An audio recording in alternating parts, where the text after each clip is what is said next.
Alright everyone, welcome back here. Another day, new episode here. For all of you coming back, thanks. Anybody new, all my videos are uncut, unedited, raw footage, all in first person view. Feel free to skip through if you get too bored. So there's a few more episodes here. I'll put a playlist in the beginning. Other than that, just go to the end of this video. You'll see the final results and everything. But yeah, let's continue here. All right, so this is my generator that I rigged to work with the welder, that you see right there. And this is my 170 MIG welder. And I have to say, you know, on a thicker gauge like this, it told me to basically, here in the MIG welding,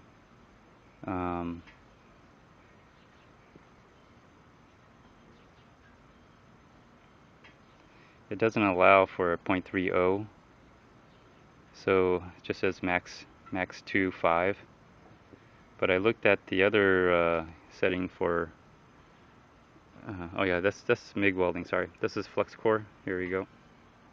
And the thickness is actually a 5. So I have to go to a 3.5 to get to this setting for flux core. Well, I only have a 3.0, so I just set it to this setting here with the 3.0. And here's some of the results I got on the welding. I don't know if you could see that or not, but it's on there. Not that great. Had to get used to it a little bit. But once I got used to it, it started looking a lot better. And got a lot better on how I can see the bead roll. See, there's getting a little bit better. This side here, getting a lot better as well. And it's on there really good. Let me see here, this side. You may not be able to see. There we go. Kinda, maybe not. There we go. Oh, there's that one. And I did this one here. This is how I had it set up. Put 2 clamps, and then a clamp here, and one of the clamps I put my ground on, and I just seems to just get a better touch on it. So there's my other weld, and I'm getting a lot better here. It's a good bead. And there's the other side right here. Haven't brushed it. Got to get off all the slag off that. And here's the other side as well. Let me see. There you go. So getting a lot better on this as I'm getting used to the thickness here and how fast it. Sorry about that. The battery died on me, but there's a weld right there for you. Anyways, I went and did the other side while the battery was charging. So there you go. There's one. As long as it stays up pretty good. So that's the whole point of doing this here. So okay, and the last one I'm gonna do is this one here, and I'll go ahead and I'll do it and show you the MIG in action here. So let me cut out and get everything ready, and I'll cut back in.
Let me take you guys out now, see how everything is. So that's the setup here, where I put the ground onto one of the clamps here, and let's take it off, see how it looks. Make sure you got good clamps on them so they don't move on you. There we go. So let's brush this off here.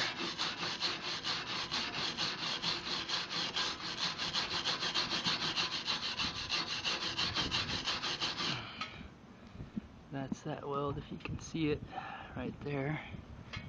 Here's the outside weld. That 70 amp works really good.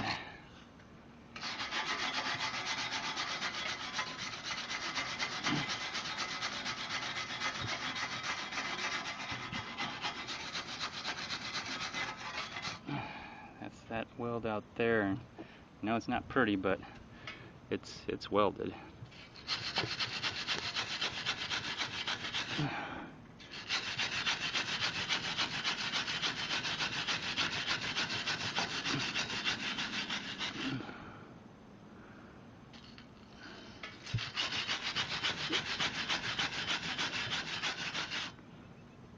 There's that weld there. So everything looks good. Now that these are welded, it's really sturdy. See the trailer moving here. I did 45 this so that this can be flush with this, the same as the plywood, and did that to the other side. I'm not going to weld it because I'm going to remove them, but it looks a little bit cleaner, nicer, at least.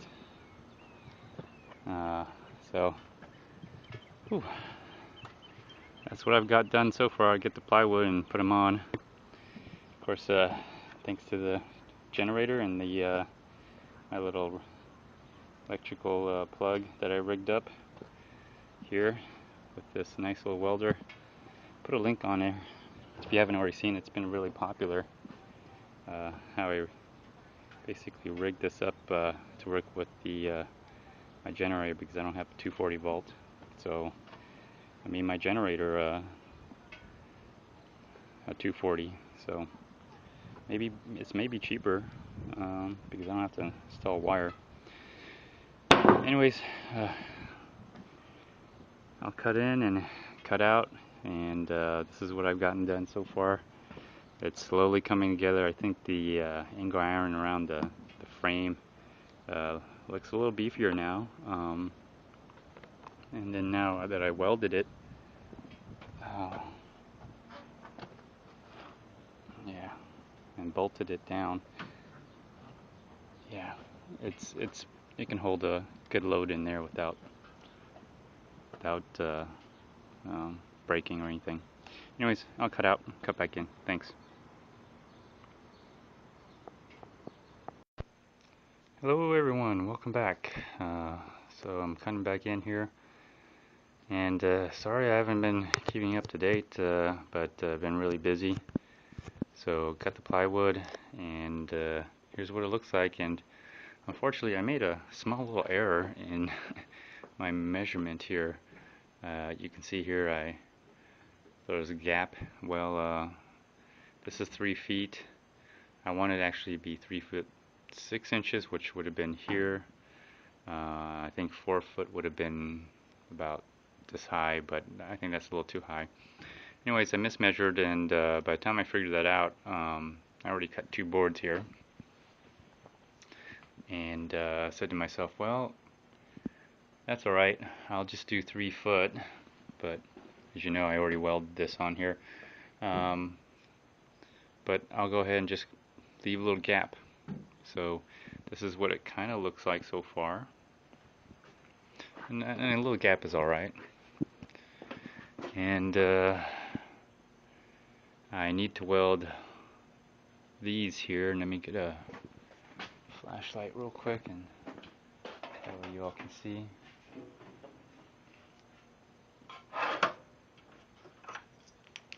There you go.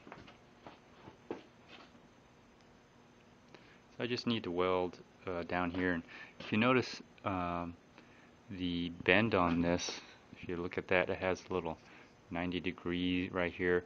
If you butt up against another one, it just won't get to that corner. You have to actually cut it out here, and you'll butt up to it just like it is right here. Did the same thing out here. Basically, I'm cutting a 45, if you can see that. I'm cutting a 45 out of there, and can I see it this?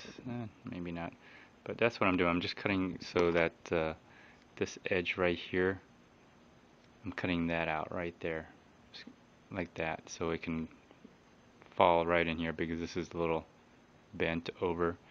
So anyways, did that, and that way I can butt up against it, and then I'll weld the tops.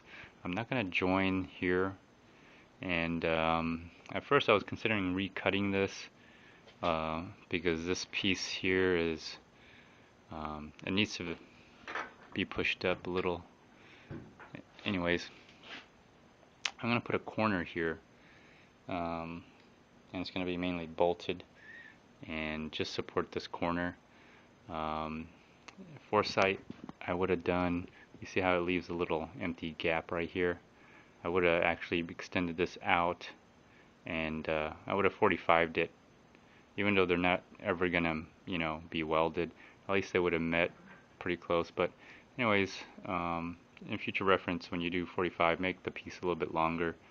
I had this thing out on my truck, and it was raining, and so I just decided to cut them in pieces to the length I need. I need this to be 8 foot 4 inches to have it come out to here, and this one is a little bit longer. I have to have this. This would be about 100 inches, and this needs to be about 53 inches, so I can get that miter 45 degree here, but it's not going to happen. I'm running out of pieces here, so it's not going to work. So I'm gonna mend it up. You'll see how it works out. So, and if you noticed that these nuts here, they hold up the plywood and they're welded to the frame.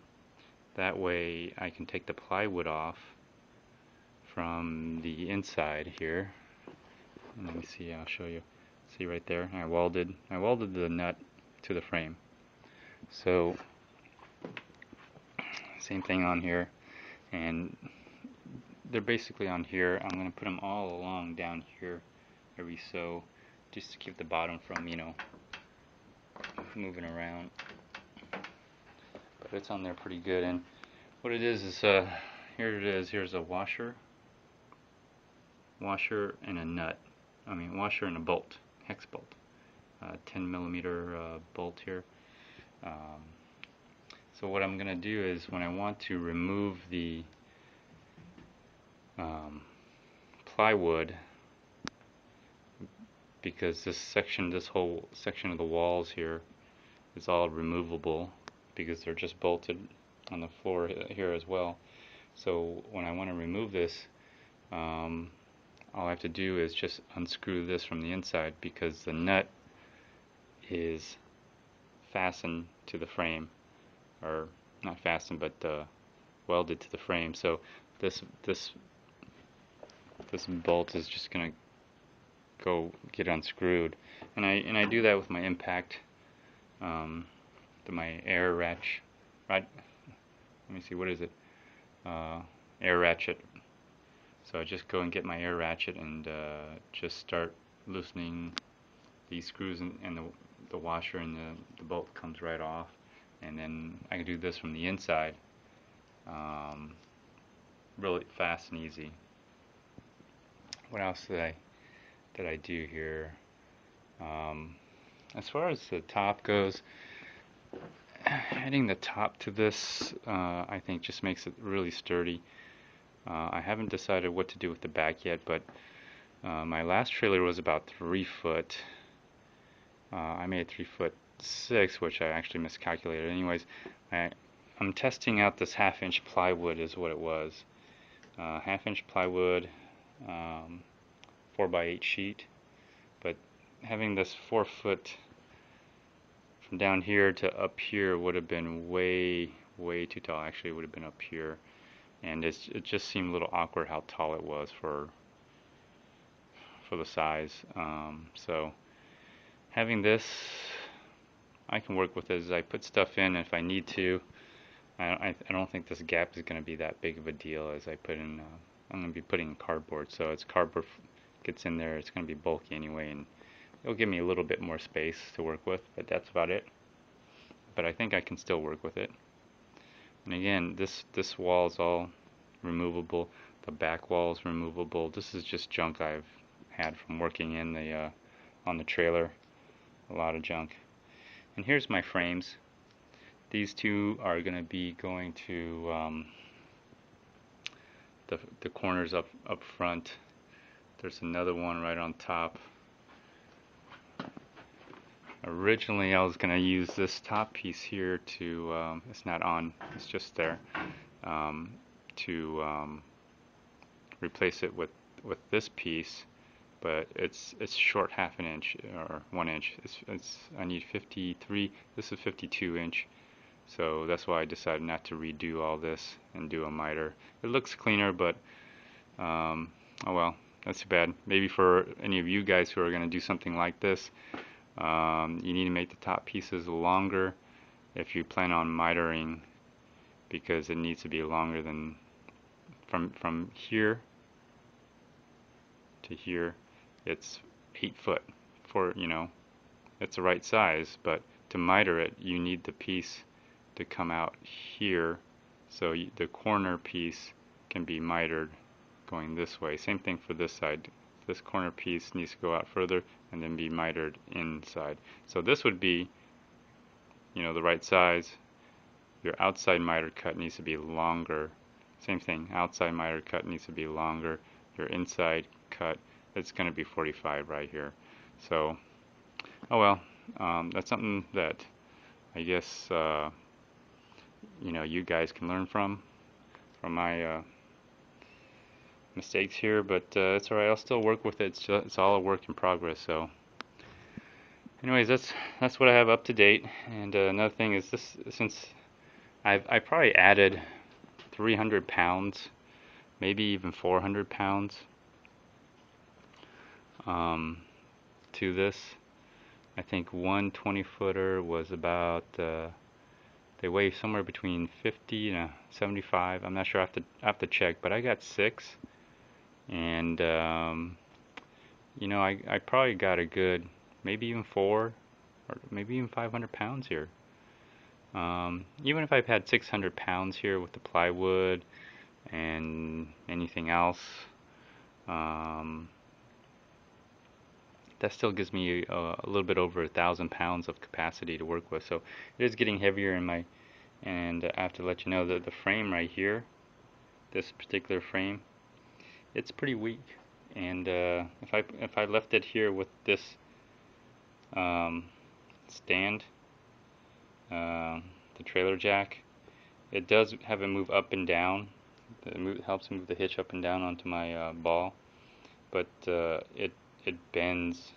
It literally just kind of warps depending on where the wheels are pushing. So in the future I might have to somehow reinforce that somehow.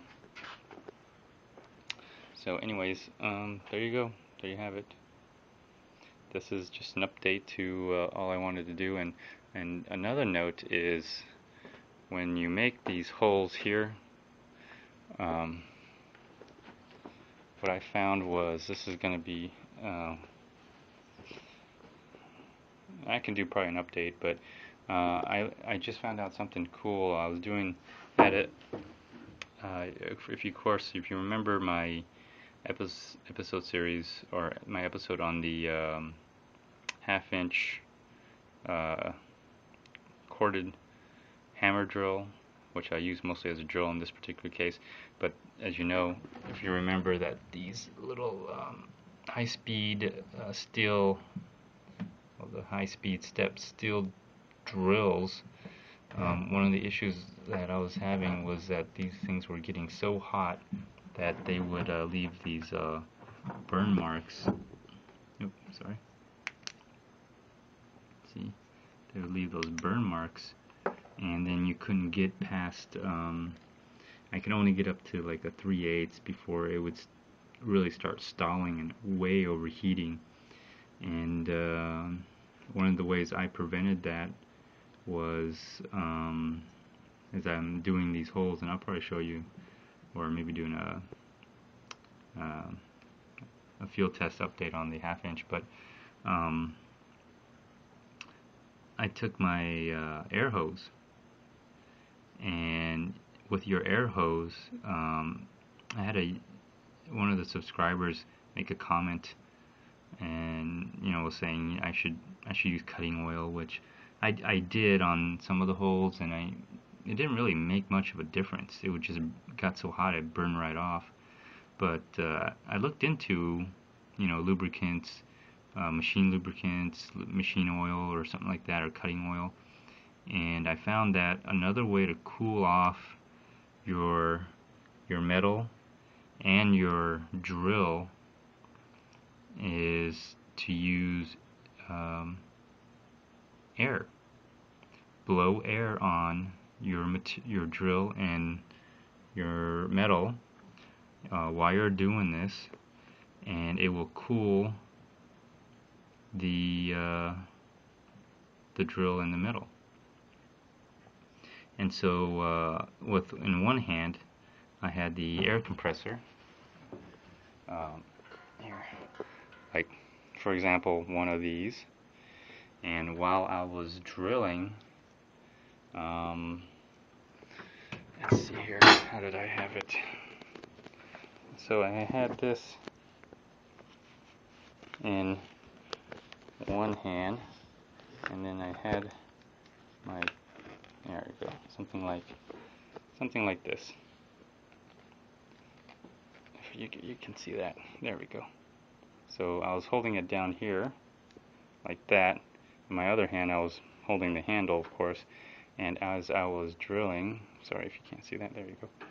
As I was drilling through the metal, I was just pushing onto this lever like this, and I pushed it all the way so I can get the most air, but I had it set it at 40 psi, and I just cranked up this drill. Normally it would just overheat, but I just cranked it up as fast as I could, and believe it or not, I got better results. I drilled through the metal, although it's only a 1/4 inch that I need. So going 1/4 inch, I noticed it's not that bad, but I had to drill so many. My fear was that it would burn the coating off of this, and then I have to start all over, just drilling in circles. That's all I would be doing. So while I was drilling, blowing air, and going high speed, it got the job done so much quicker, and it really did cool the blade. After doing several this way, I touched the drill, and it was warm, but it wasn't hot. And same thing for the metal, where the hole was. I touched it, it was warm, but it was not hot. And blowing air on it made a huge difference. So I want to share that with you guys. I may even do an update to show you that. That's amazing. And if you really think about what air is just a liquid that's been expanded, and in a vapor form. So in some ways you could say it's a liquid lubricant in theory or idea. So, but that's what I want to share with you, and this is kind of what it looks like so far. That's just my sawhorses, which I held up the plywood to cut at the time. And if you're wondering how I made such a pretty good and even cut, was basically I took one of the angle irons, took my circular saw, and there's about 1.5 inch gap from this edge to where it actually cuts from the blade. Well, I use this as a straight edge. I took the plywood, took the clamps, moved to where I needed to cut 1.5 inch back, clamped my angle iron, and I already pre-cut this 8 foot long, so it worked out really good. And then I just followed the larger side, of course.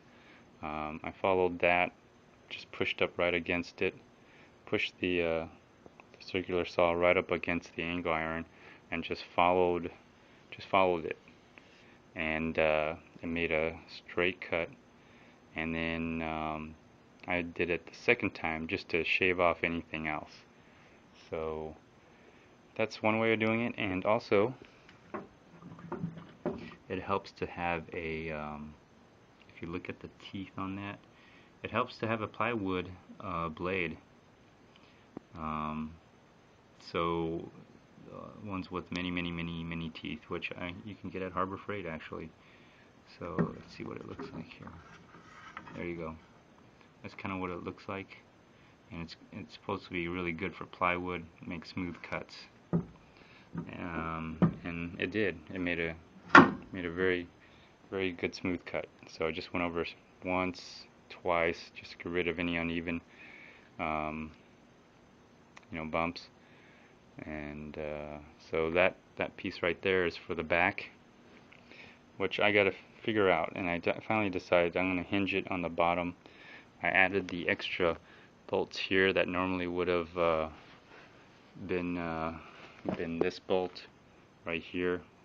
This is a 3/8 bolt here, so these are 3/8 here, 3/8 there, and this supports the whole thing, and it's also bolted from the top. So here I'm going to put some hinges on this and then make another frame out of angle iron. I got one more 20-footer, and that 20-footer should give me 5 4-foot pieces. I'm not going to use all 5 pieces. I only need 4, 1, 2, 3, 4, and they're going to be, they only need to be about 2 needs to be about, I would say 47 inches, or basically 4 foot, 4 foot, 3.5 foot, 3.5 foot. So that should be enough for the 120-footer for me to cut. And then I'll figure out a way to hinge this thing so the door is actually going to be swiveling down, and it'll kind of be my ramp as well. So anyways, that's the update I got here so far. I'm trying to show you the whole thing here without being obstructed.